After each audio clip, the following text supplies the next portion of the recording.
Assalamualaikum warahmatullahi wabarakatuh. Om Swastiastu. Salam sejahtera untuk kita semua.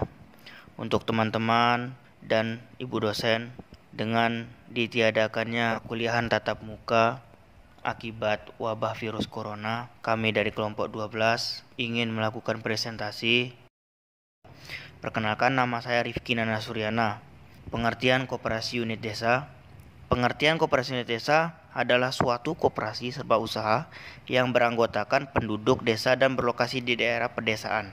Koperasi unit desa dapat juga disebut sebagai koperasi serba usaha karena berusaha memenuhi berbagai bidang seperti simpan pinjam, konsumsi, produksi, pemasaran, dan jasa nih teman-teman.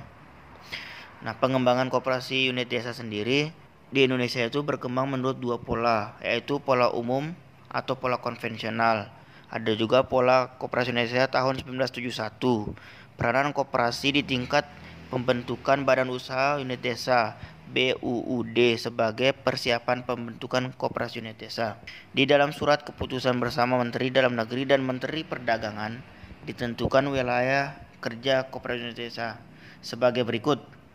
Berdasarkan potensi ekonomi dan partisipasi masyarakat yang terdapat dalam keanggotaan koperasi unit desa, berdasarkan kemampuan pelayanan yang mampu diberikan koperasi unit desa meliputi berbagai bidang ekonomi. Untuk presentasi selanjutnya akan dilanjutkan oleh Vivi Eka Wulandari.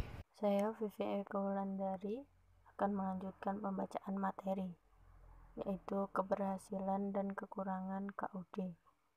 Keberhasilan dari koperasi unit desa yaitu yang pertama, baik tidaknya alat perlengkapan organisasi yaitu rapat anggota dalam pengurus koperasi dan badan pemeriksa koperasi.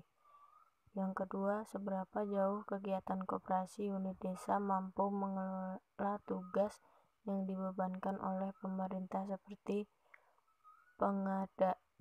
pengadaan sarana produksi, kredit, canda kula atau partisipasi anggota dan lain-lain. Kekurangan dari koperasi unit desa yaitu yang pertama, pejabat koperasi sebagai pembina KUD terlalu cepat memberi bantuan berupa kredit kepada KUD tanpa disertai pembinaan dan pengawasan yang insentif. Yang kedua, penyuluhan mengenai KUD dilakukan sambil lalu tanpa ada koordinasi dengan dinas-dinas teknis lain. Yang ketiga, jumlah tenaga pembina koperasi tidak sebanding dengan luas wilayah dan jumlah anggota masyarakat yang dilayani. Keempat, pejabat koperasi tidak tegas dalam mengambil keputusan terhadap pengurus KUD yang tidak menjalankan fungsi dengan baik. Kelima, membeli hasil pertanian di bawah harga pasar. Keenam, belum mampu bersaing di pasaran. Ketujuh, kurangnya permodalan. Selanjutnya, permasalahan KUD. Yang pertama, permasalahan ekstern seperti masyarakat belum mampu sepenuhnya diyakinkan bahwa koperasi merupakan sarana yang efektif dalam mengatasi kelemahan ekonomis dan dalam meningkatkan kesejahteraannya. Yang kedua, belum adanya rencana induk pengembangan koperasi yang terpadu. Yang ketiga, belum adanya prasarana yang memadai untuk bisa membangkitkan kegairahan berkoperasi. Keempat, kerjasama dengan perusahaan swasta dan BUMN masih kurang, baik dari segi permodalan maupun dari segi usahanya. Yang terakhir, usaha koperasi masih berskala kecil dan belum banyak berhasil, sehingga para anggota dan masyarakat pada umumnya belum merasakan manfaatnya. Selanjutnya akan dilanjutkan oleh Yunita. Saya Yunita Lodong, absen 37. Saya akan melanjutkan persentase dari Vivi mengenai permasalahan KUD.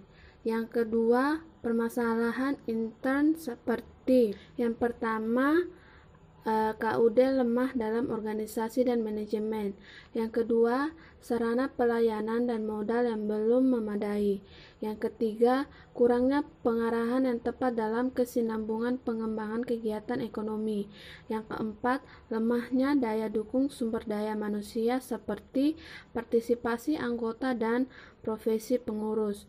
Yang kelima, lemahnya dalam permodalan. Yang keenam, kurang mampu menghadapi perkembangan dan sistem ekonomi pasar, sehingga belum siap menghadapi persaingan dari luar. Yang ketujuh, para anggota umumnya terdiri dari masyarakat ekonomi lemah dan awam dalam koperasi. Yang berikut ada usaha-usaha untuk memecahkan masalah. Yang pertama, dengan memberi pelayanan yang baik terhadap kebutuhan anggota. Yang kedua, mengaktifkan anggota dengan penyuluhan yang intensif. Yang ketiga, mengarahkan KUD pada kemampuannya untuk menjadi koperasi serba usaha dengan menggunakan potensi daerahnya masing-masing. Yang keempat, dengan penyempurnaan organisasi intern dan ekstern KUD. Yang kelima, dengan memperbaiki manajemen koperasi. Yang terakhir ada program pembinaan dan pengembangan KUD. Strategi yang tepat dalam usaha pembinaan dan pengembangan KUD, strategi pemusatan pelayanan koperasi. Tujuannya dari strategi tersebut adalah untuk mengakomodasikan segala usaha pemerintah dalam mempercepat pengembangan KUD. Dalam rangka pengembangan KUD, diadakan pengendalian operasional untuk meningkatkan bimbingan dan penilaian teknis guna kelancaran pelaksanaan program dalam mencapai tujuan. Untuk menyusun laporan rutin dari periodik dalam rangka memonitoring perkembangan KUD dan untuk membuat evaluasi atas laporan rutin dalam rangka mengatasi penyimpangan-penyimpangan dan kelemahan-kelemahan pelaksanaan program pengembangan KUD sehingga dapat segera diperbaiki dan disempurnakan sebagus mungkin. Sekian dan terima kasih.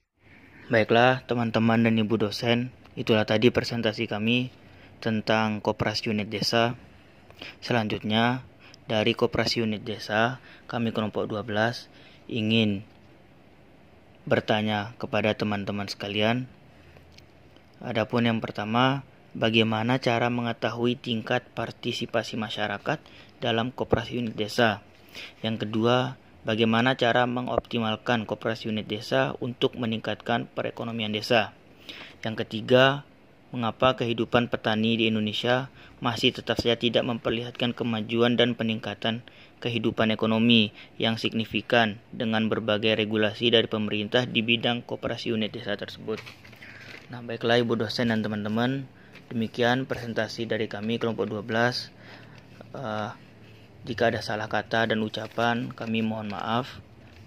Untuk menutup presentasi kami hari ini, kami ucapkan terima kasih. Assalamualaikum warahmatullahi wabarakatuh.